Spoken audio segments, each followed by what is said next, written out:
From 1972 onwards, I know Sundar. He is still holding a rose flower.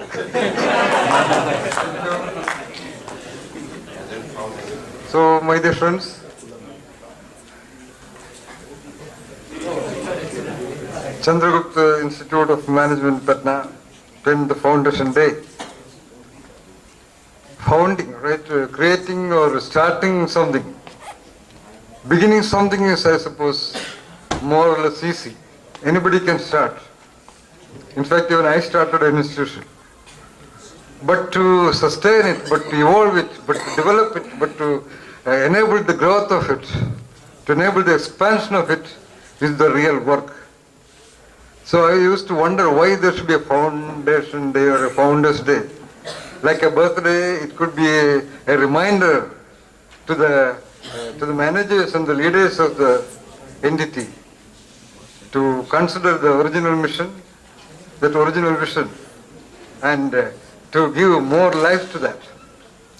So, more than the founding of it, I would say the direction, the leadership, the management given to that is the most critical aspect of it, which I suppose my wonderful friend Dr. V. Mukundadas has been able to do, or rather magically and mysteriously, surprisingly, beautifully. Congratulations, Dr. Mukundadas. Okay, so that you have to remember.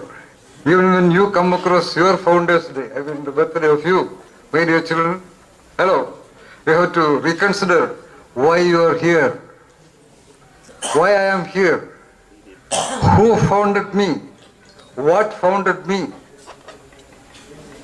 what was the mission and vision behind the founding of the me, like the birthday of this institution. But why the founded things are not evolving? Why the institutions and organizations founded in India are not really blooming into its possibility? That is a surprising factor. Most of the institutions founded in other parts of the world, when they are all growing and evolving to so-called world-class level, why the institutions and organizations founded in India are not doing the same? In other words, when some human beings are able to reach their enlightenment, their potential development, or when some human beings are able to discover the genius in them, why some others are not? So what is happening to the management of that? What is happening to the leadership of that? So, in my research about the mindsets about which myself and Dr. Mundas together are going to write the next book, which you wrote. Definitely, yes, why not?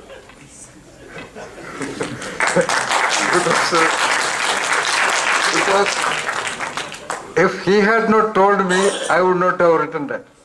So he is the founder of that book. So therefore, he is quite eligible to be the co-author. And it is not a very surprisingly mysterious technique or anything. It's about mind. Everybody can be a co-author in that. Anybody can be a co-author in that book because it's about mindsets. So in that mindset research, I have found that particularly for Indians, due to various historical, sociological, cultural, traditional, etc., linkages, there is a particular mindset, or rather a mental block called, let us say, something like a familiarity trap, something like an anxiety and worry about feeling low, L-O-W low, feeling little, feeling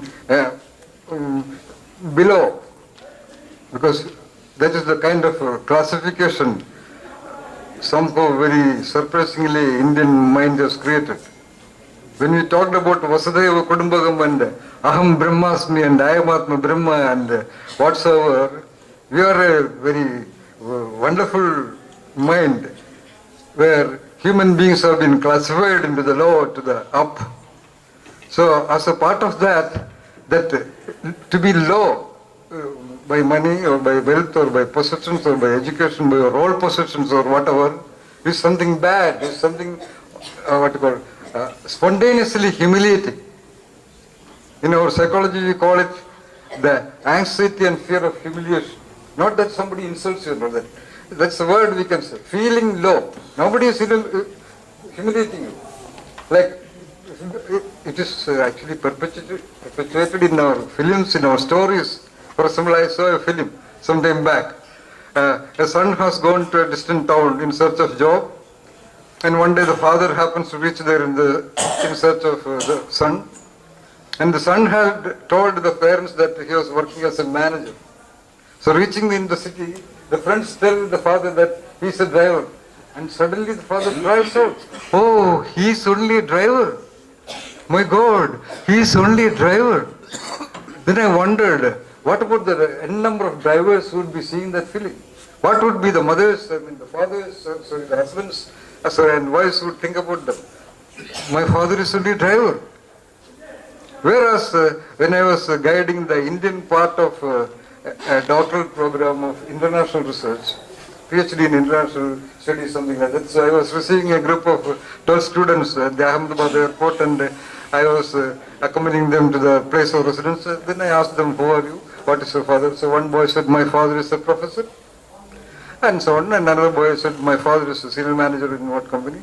And then another boy said, "My father is a laborer," with the same accent, same mood, same mind, same expressions in the eyes.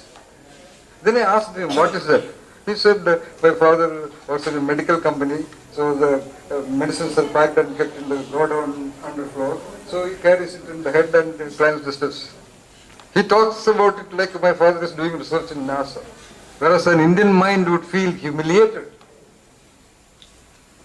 Okay, that's okay. Now the problem is that, "Oh, I am only in CIMB. Why not? I am not in IIM. I am only a manager, I am not a senior manager." A lot of junior managers in Indian companies, I know, I interact with a lot, they are all feeling bad because they are not senior managers. They are not vice presidents. They are not CEOs. So that is the problem, that's the tragedy, that's the inherent, the programmed tragedy of India. Of course, you should try to become the president of the world, let it be, but feel good about oneself in whatever condition. That's not allowed, that's prevented and blocked by the so-called parents and the teachers and the society and the media and even the governance. You know, inducing into the mindsets of the young generation. That is the tragedy of Indian education, that's the tragedy of the India government. Even the government of India do not have the guts to say that this is the land of Upanishads and we want to follow what is told in that. Aham Brahmasmi. As a result, as I told you, Indians are waiting to become professors in Harvard to feel good about them. Students are waiting there. Most of our students, all of them are capable of wonderful behaviors, being born in a beautiful land of the Nalanda and the Takshashila, but they behave like school children. They behave like college students in the classroom because they are not in IIM Ahmedabad. No, they are not in Wharton, they are not in INSEAD, they are not in what you call London School of Business. Stupidity, you are injecting deep viruses of self-destruction. Not now. By the time you reach your 50s and 60s, you feel corrupt in your mind because you have never been able to provide that personal support to your own spirit. You are waiting for external locus of control to feel good about you. It may never happen. It may never happen.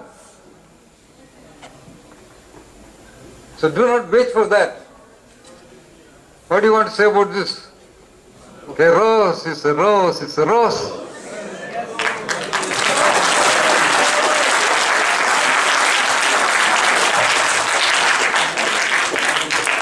Whether it is in the hands of an ugly person or is it in the head of a beautiful girl, a rose is a rose, is a rose. Whether it is in the garden of an idiot or a beggar or in the garden of the queen of the world, a rose is still a rose. It is not that I will not be a full rose because I am in the garden of a beggar. I am going to be bloomed rose because I am in the palace of the queen. No. If a rose is like that, if every cat is a cat is a cat, why not? So create greatness not by talking about the dreams of Whartons and London Business Schools and IIMs, but right now confidently trusting your understanding about you. Do not wait for the labels of CAMB to appear in the Nobel Prize list to feel good about it. All right? Agreed? Yeah. Don't wait for that moment. If it does not happen, so create that wonder and the magic and the mystery within inside you. Of course, a director like Murdas, he is doing his best. Why you talked about international awards and state awards and so many papers and all these things? Why one has to talk about that? To feel that good about oneself. Okay, wonderful. But even if it does not happen, we can create that wonder by being firm and correct and complete and elegant like a rose wherever we are placed at the given point of time. Okay? Understood? Yes, sir. So? Good luck.